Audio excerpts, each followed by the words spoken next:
This is the Signal 51 Chronicles, Murder in Rivercrest, the Koslow case. I'm John Henry. I'm joined here by my compadre, Jake White. Welcome back, at long last, to the Signal 51 Chronicles. And in the parlance of the day, it's been a minute.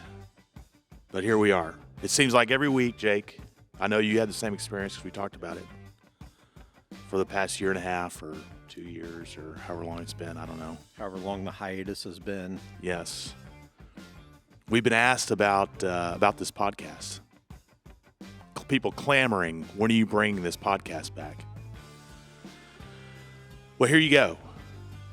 We are on a new platform. New platform, yep. And this time we're on the platform, the Sunset Lounge DFW platform. Yep. Excited. You'll find the famed Mike Rhyner there.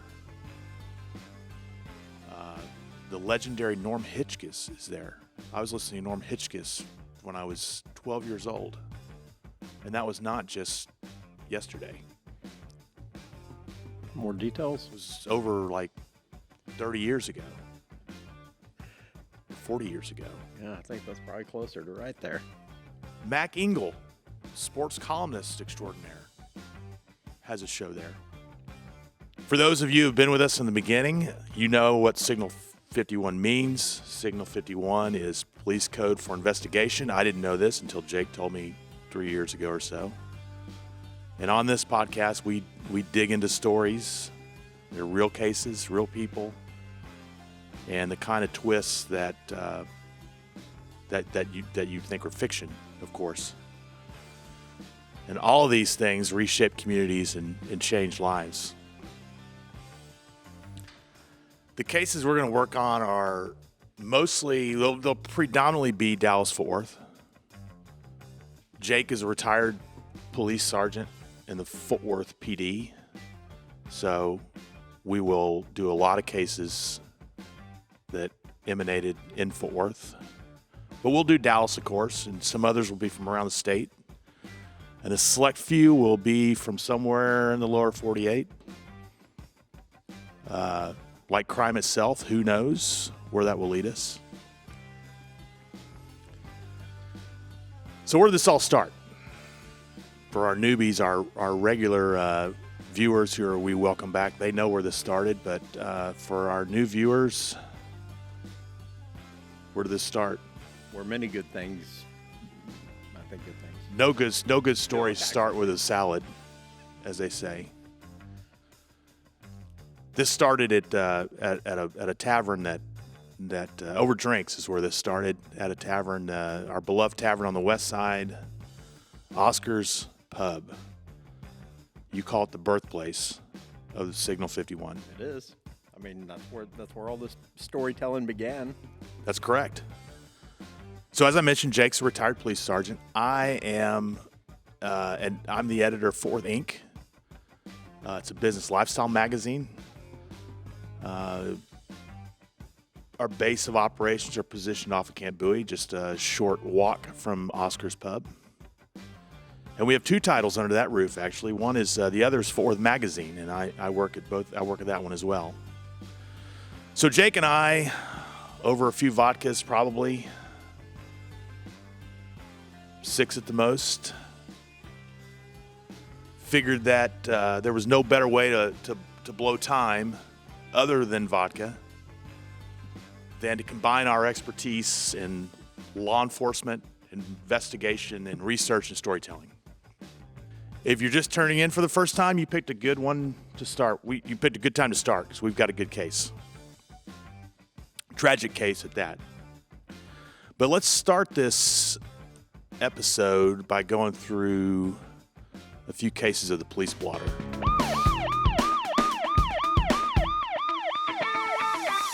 This is something new we're rolling out. This is new. We're rolling out. Yeah, we haven't done this in the I past. just am reading these for the first time, so Yeah, it's amazing what you'll find in a police report. yeah. So, Jake, let's go to North Carolina. Okay. A man there was arrested after leading the prestigious Boone Police Department on a chase while driving a stolen John Deere tractor. Okay. According to the report, the driver, hit several vehicles, a dumpster, and then a house of the Lord, a church, during a miles-long pursuit. You certainly have some good chase stories, I'm sure. Yeah, I've got a number. Definitely none involving a tractor. A couple moving trucks. Just some pretty wheels off ones as a whole, but a tractor, no. I don't know how you stop that. Well, yeah, I mean, do you pull out the things that pop the tires? I don't think they would work on. They would work on a I don't think tractor? they would. I don't think it would. No. How fast can a tractor go? I'm the absolute wrong guy to Wait a ask minute, about you're- it. 45 says Ashley, so okay. 45 miles per hour. You and I have definitely never been behind the wheel of a tractor. I can't believe that. You're from Kansas. Kansas is agricultural. Missouri. Missouri, pardon me. Missouri. Missouri is agricultural country. You grew up in agricultural country. Yeah, but I never once got on a tractor, ever. So I had Baseball was your future. Yeah, that was my future until I retired at 10. The only thing I can think of is, of course, I'm not a police officer. I've never chased or been chased, knock on wood, by the law. But I was at the Wee Lounge one night on the Circle. Do you remember the Wee Lounge? Oh, yeah, yeah. All Fort Worth people of a certain age Yeah, know the Wee Lounge. yeah, of course. For all the cool For ones. generations. Are you aware of the, you're not aware of the, we have a TCU graduate here. She just told us when she graduated. High school, that was. So, no. Well, anyway, I was at the Wee Lounge one night, and they said that they had to send home an extremely, they'd say, I think I used the word extremely, an intoxicated person. They got him a ride, sent him home. And they said about an hour later, they hear this pulling up outside. And he's back on his riding lawnmower. Did he drive home backwards? Have you ever heard that? I have. Oh, I didn't know if you've ever heard that saying or not. Yeah, I have heard that saying before, yes. Somebody very close to me says that. Yeah, I've heard that a couple times. Okay, well, let's go back to Boone. Yeah, let's go back to Boone. Back to Boone. A herd of cows assisted a police unit in the apprehension of a suspect on the run. A man fled from officers of the Boone PD into a fenced area where they lost sight of the suspect until some heady bovines, no doubt annoyed by the intrusion, led officers to the suspect. Now, should a pardon be in order for our good citizen cows? Perhaps so. I guess what's the point of dogs? I mean, it looks like those, They can sniff them out too. yeah. Huh. Yeah, that's interesting. There's no way that they're getting a pardon on the Chisholm Trail. Not in Texas. No, definitely not. Least we could do is eat more chicken, Jake. Yeah. And naturally, we mean no offense to the beef industry. Good reference there. I'll see where In fact, we have a great platform for the beef industry to sell your wares right here on the Signal 51. And chicken too. Yeah. Yeah. Coke Zero. And we love a good hamburger. You and I have enjoyed a good hamburger over the years. Well, there's a few good ones around here. What's your favorite hamburger? You have one? I'd probably go with locally. Probably gonna go Fred's. It's pretty good. Yeah. Hooker's up in the north side is pretty good too. You had that one? I have not been there. But every time I go to Fred's, and we've told this story before, at the now closed Steak and Ale, Yeah. the takeover. Yeah, we in our previous iteration, we had a case out of the location of the Fred's on Camp Bowie, the old Steak and Ale. That's right. which I don't think they've changed at all on the inside. I don't think so. No, they might have. No. Still, all the fireplaces are still there. Yeah. We might have to bring that case back. Yeah, we actually know somebody who was there. If we can get him to talk. Yeah, we tried last time. That didn't work out so well. Spectacular drummer for the America's favorite cover band. They may be the world's. Let's go to Springfield, Colorado, where police believed that a suspected drunk driver switched places with his dog, moving Fido into the driver's seat as John Law approached the vehicle. Now, don't worry, police said the dog escaped charges with just a warning. Now, Jake, you have some great police dog stories, and I'm not gonna make you tell these. Yeah, they're we have to protect our sources. Yeah, we got to protect our sources on them. Some of them are legendary in my world, in my mind. Yeah. Pretty funny. So, I heard a great police dog story. Okay. One time, out of this jurisdiction, not in this jurisdiction. Okay. A narc police unit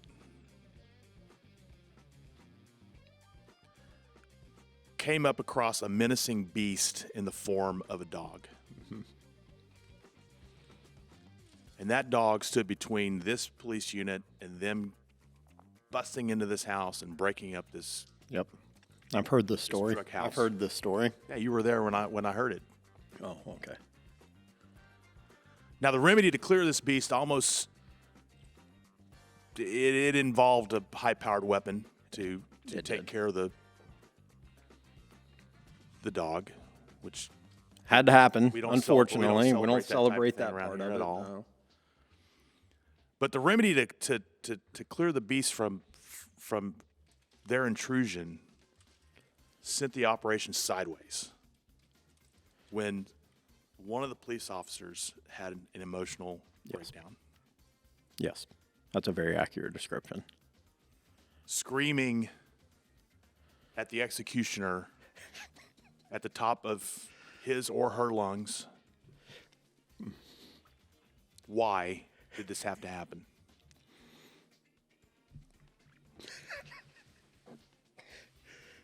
You know what they really need on these police teams? They need Kristi Noems on these teams. They need. Do you remember who she is? Right? Yes, She's the Secretary of Homeland Security, I think, who had presidential ambitions until it came out that she shot her ill-behaving hunting dog or whatever it was.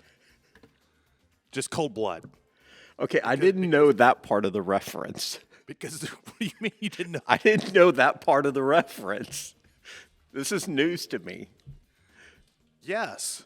Yeah, I mean, she had this hunting dog that was I guess you would say, behind developmentally. Couldn't keep it as a pet? Well, that's what everybody said. You can't keep it as a pet. I mean, I don't know. I know a lot of homes that would have taken that dog in. Yeah, a little lab of sorts, I'm sure. I think it was supposed to, boost her credibility as a hunter and gatherer and outdoors person to her red meat Republican, constituency. Sure. And instead, it sank her hopes. I have never heard that. Yeah. You never heard? You didn't know that? No. What did you think that reference was? Well, I didn't know for sure. I had some ideas in my mind what the reference was because they always show the videos with her riding out now with the ice units, with those ice units and lecturing. I suppose all over the radio. Yeah, I mean lecturing some of those that are arrested. Oh, is that right? I haven't seen that. Yeah. Really? So I didn't know if there was some kind of reference there, perhaps, but no, she pulled out some sort of Jack Ruby pistol and shot this damn dog right on the spot. A Jack Ruby pistol? Yeah, I think that was a .38 caliber or something. Oh, man. Okay. What's a midnight special? That's a .38. All right, let's get to this. Yeah, let's get.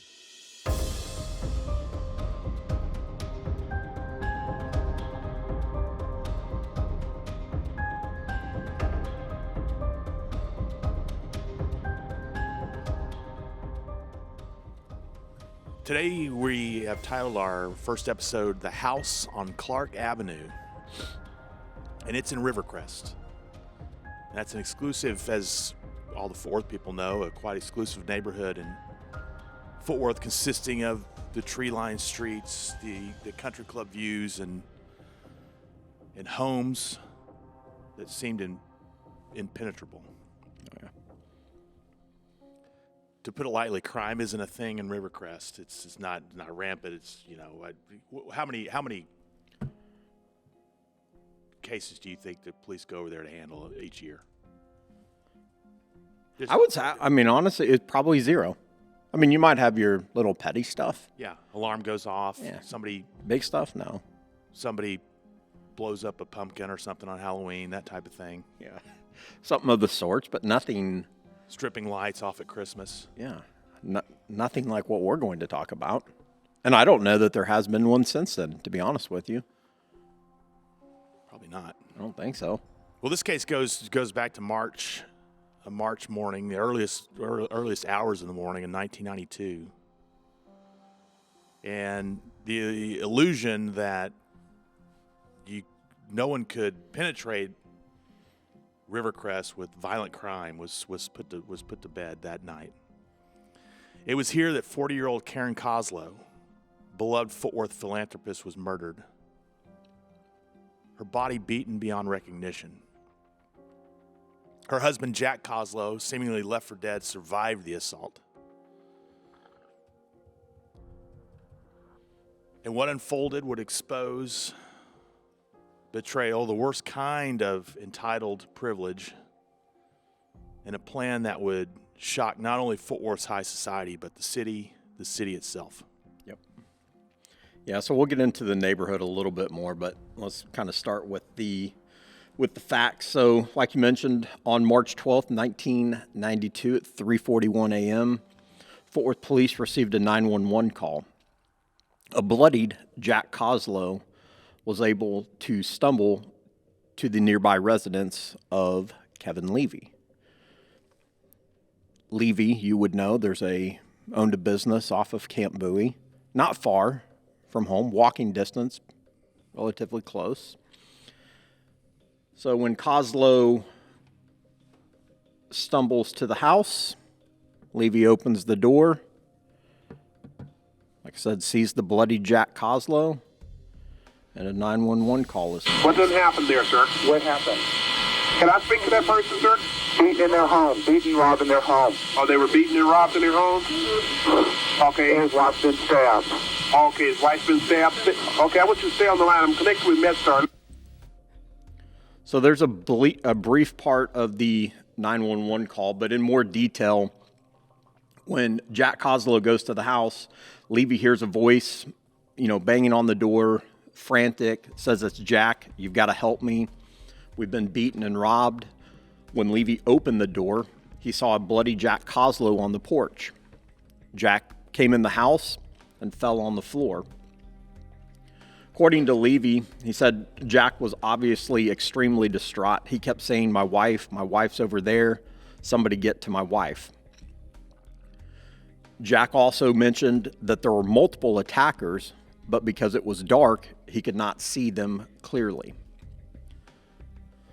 Several minutes later, when police arrived, they found a gruesome crime scene and Karen deceased in the upstairs bedroom of the Koslow home. She was the victim of multiple cuts and beaten to death with an unknown object at the time. The crime scene was secured and the investigation began. Before we get into the details, though, it's important to know about the Rivercrest neighborhood. We've talked about it a little bit, but I think it's important for listeners to know what kind of neighborhood we're referring to. So I know you've got you're kind of the Fort Worth historian, if you will, so I think you can kind of shed some light on what we're dealing with. I've never owned a house there, but Rivercrest began as kind of this vision of kind of a close-knit circle of Fort Worth's early builders, cattlemen, attorneys, cotton merchants was certainly a thing in those days. Railway executives, developers and that type of those type of people. And in 1910, the early 1910s, they joined forces to build this kind of social and recreational haven on the west side. And that spring in 1910, the group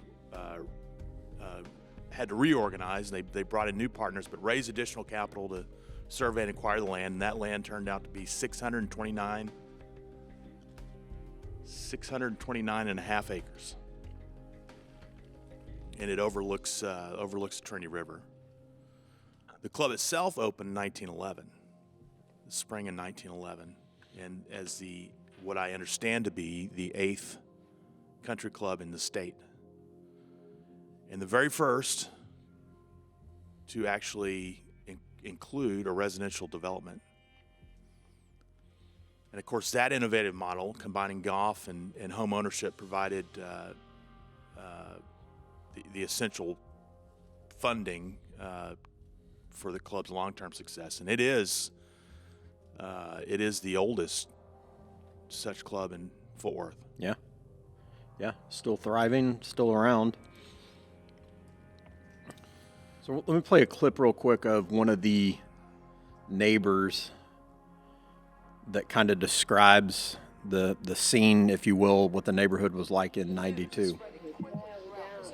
That's why it was so surprising. I was coming back home and noticed that the road was blocked off with police cars. I was shocked. I mean, nothing ever happens over here. I mean, it's real peaceful.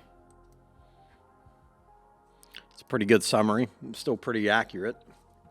So the morning after the attack, probably hours after the attack, the residents of Rivercrest woke up to the absolute unthinkable. Police cars crowded around Clark Avenue. Yellow tape fluttered in the breeze.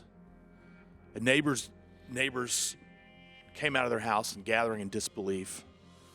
One told the Star-Telegram, "This neighborhood is crawling with personal security systems, guard dogs, electronic beams, and none of it could stop that."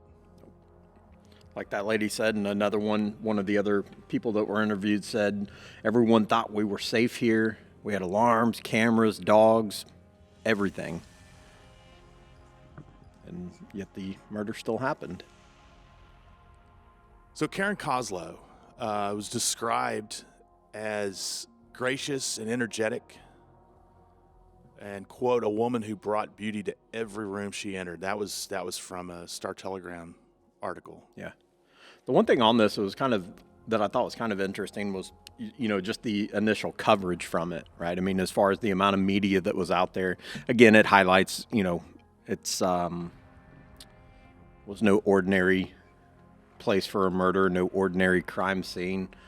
So the house is sealed off outside. The reporters broadcast live from the corner of Clark and Washington while neighbors watched in shock. One was Jack's own daughter, Kristi. Kristi was one of the onlookers. She told reporters, quote, "He really did care for Karen. I don't see any reason why anyone would want to hurt them." Kristi, in fact, said she had a great relationship with her stepmother. She was quoted as saying, "We were as close as a stepdaughter and stepmother could be." Yep. I think, in a community defined by affluence and appearance, it was definitely a tear in that fabric for sure. So we're going to cover details of the crime. So if you remember when Jack Koslow went to the neighbor's house, he had mentioned there was multiple assailants in the house. Police knew that multiple assailants had broken into the home via the back door. Karen was fatally beaten. She had numerous cut wounds. Jack was also severely beaten, but obviously lived. The crime happened in the primary bedroom of the large home. You always hear, and there's a show called 48 Hours where, police detectives are trying to solve this, because after 48 hours, it gets that much harder to solve a crime. So we're at hour probably 5 right now? Yeah, 4, 5, 6, somewhere in that ballpark. So talk about that theory, though, about 48 hours. I think maybe the relevance of that, I mean, don't get me wrong, obviously you'd want to solve it. I'm not saying this as somebody who ever investigated murders, full disclaimer there. But the reality is with like any crime, I mean, you want to solve it as quick as you can. However, I think that there's some things, you know, as technology evolves and things like that, that may be changing some, right? I mean, you know, we live in a time now where You can solve them 50 years from the fact. that, and you're always, I mean, you're always tracked, right? For the most part. I mean, I suppose there's some workarounds to that, but the reality is, you know, the police may not be able to access certain data immediately, and it may even be a little bit beyond 48 hours. But I think some of the investigative clues and details they can get now are irrefutable, to say the least. So, but like I said, I mean, obviously solving it as quickly as possible, getting it done as quickly as possible, that's clear, you know, obviously important. So back to the case. Karen was dead, and Jack was severely injured, but he managed to cling to life and able to give police a fragmented account of the nightmare that quickly had unfolded while they slept. But investigators immediately suspected a targeted attack, right? There was nothing missing from the house, nothing that was obviously stolen. Mm-hmm. We'll get into that in a little bit. The home alarm had been disarmed, not disabled. You know, it wasn't ripped off the wall or anything like that. There was, I think with this, so to the detectives, it suggested someone was familiar with the house. They're familiar with the layout, the system, the victims, right? This is not one where, you know, like I mentioned, you know, in regards to, and we're talking 1992, right? Even alarm systems and things like that were far more rudimentary compared to what they are now. Clearly somebody had the inside track to get into this house, bottom line. And that was the first thing that, that was the first conclusion investigators came to, was that this was not merely a 2 or 3 or a gang of burglars who'd broken into this house seeking some sort of ill-gotten gain in you know, one of Fort Worth's most exclusive neighborhoods. Detectives immediately thought this was an inside job, and whoever had done it had broken in, hadn't broken in, actually. In fact, they might have even been welcomed in. Possibly. Or certainly at least trusted enough to get through the door. So as we mentioned, the case didn't have any clear and obvious signs of a burglary, but perhaps robbery was the motive. Hold on a second. So also, detectives immediately in these things, they go in thinking these things are usually somebody that knows the victim, right? Typically. Yeah. Not always. I mean, you gotta cover all your bases, but you know. Yeah.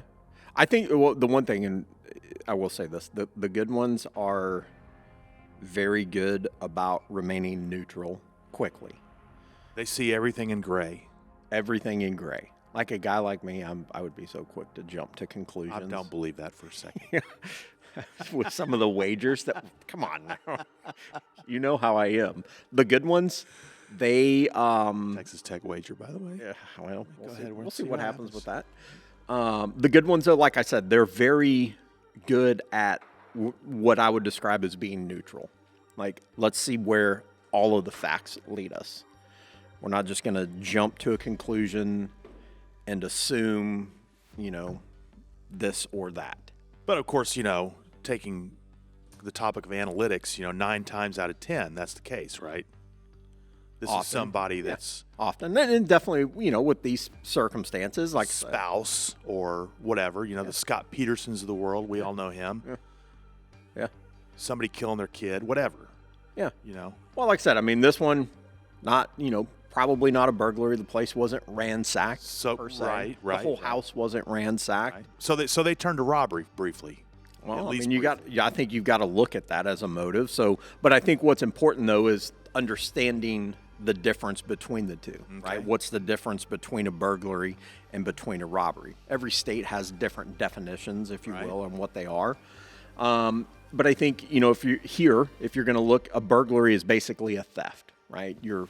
For the most part. Breaking it into the house through a window or a door, whatever, and stealing jewelry. Stealing stuff, right? There's a few other caveats to it, but as a whole, a burglar breaks in through a window or door, steals the belongings in a house, and they leave, right? A robbery, on the other hand, that typically has an element of force. It could be a threat of violence or actual violence itself. But in this case, though, we would be looking at a home invasion robbery, which are rare. They happen more than what they're reported, and we'll get into that. But like I said, on this one, the investigator, or one of the quotes that we got, the alarm wasn't disabled with tools. It was turned off with a code. They knew that. They had the alarm company actually come out and check the system. Knew the code.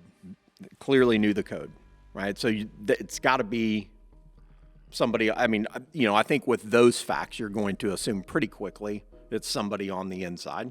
I mean, how else are you going to get the code? Who else knows it? Well, it could be, it could be somebody. Again, I mean, we're not talking about,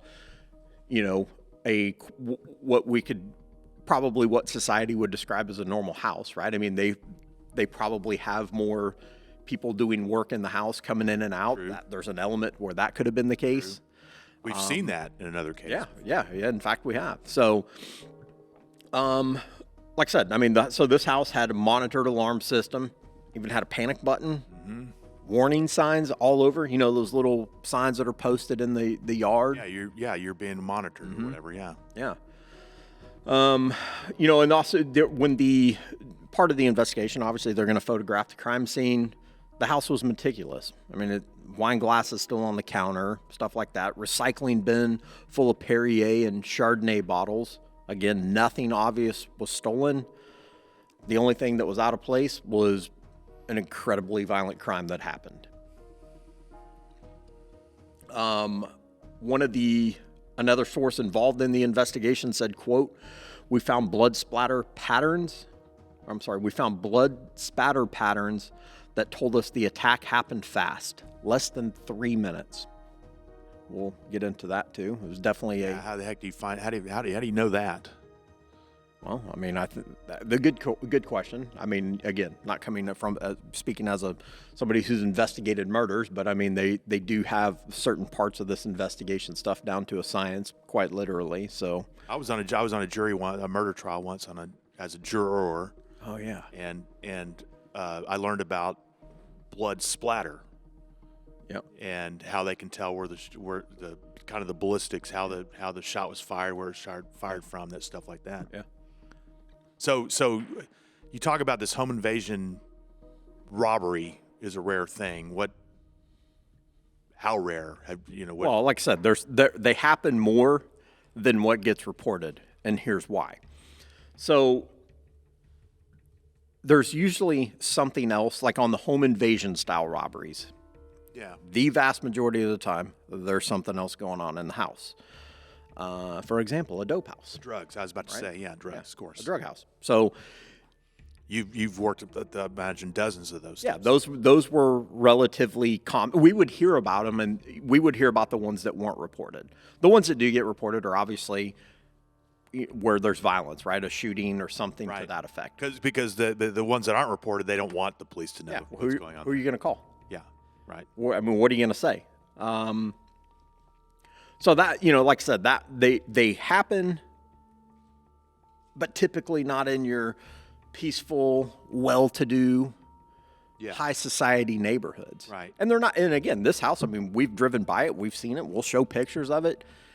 I mean, it's a big house. I mean, you've got, I don't want to call it a fortress, but I mean, it's definitely not one that's easy to, you're not going to walk up to the front door of this house, kick the door in.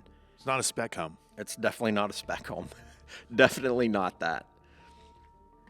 That's one case we need to dig into at some point, was the Tanglewood case, where there was some sort of drug issue going on there at the. Oh yeah. Anyway. Yeah, that was an interesting one. All right, we're about probably 6 hours in here. Where does the investigation go from here? So it pretty much immediately went to the husband, Jack. So we've highlighted some of the odd issues, if you will. And that's clearly because he's the husband. He has access to the alarm code. The alarm code. Jack's probably told him the detectives know if there's work being done there, if there's people coming in and out of the house, stuff like that. He's alive. And he survived. Right, he survived. Right. So, like I said, some oddities, I suppose. Early in the investigation, the lead detective testified that within hours of the attack, he suspected Jack. I think there was some things that were perceived as deceitful, but definitely what was also described as, quote, crucial discrepancies in Jack's first interview. Jack said the room was dark and later light. He first said he woke to the alarm, then said it was the sound of the door crashing in. Those contradictions made the detective suspect Jack. The alarm system puzzle pointed to inside knowledge, like we've talked about. Early reporting highlighted that no full alarm was recorded. The siren didn't sound when officers arrived, and the monitoring station had no record, yet a green light on the keypad indicated the system was off, consistent with somebody using the code to silence it before it was fully triggered. Mm-hmm. That kind of entry can look like a stage scene or an inside job, which naturally puts the spouse in the frame, I think, in this particular case at least. On day one, police floated both narratives: forced entry, back gate door, pry marks, kicked bedroom door, and a deactivated alarm. That tension, signs of a break-in, but an alarm that looked to be turned off using the code. These are exactly the kind of mixed signals that keeps the spouse high on the suspect list.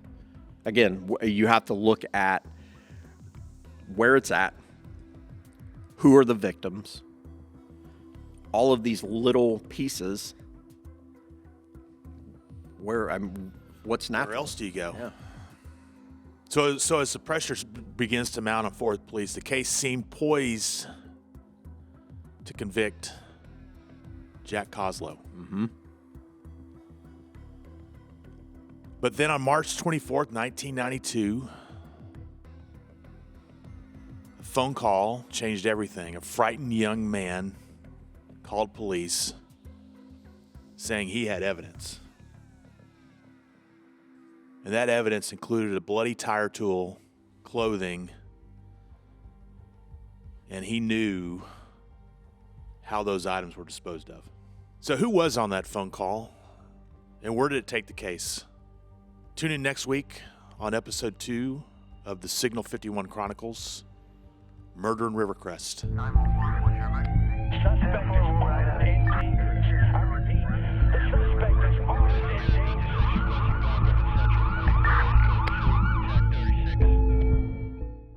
This is a Stolen Water Media production.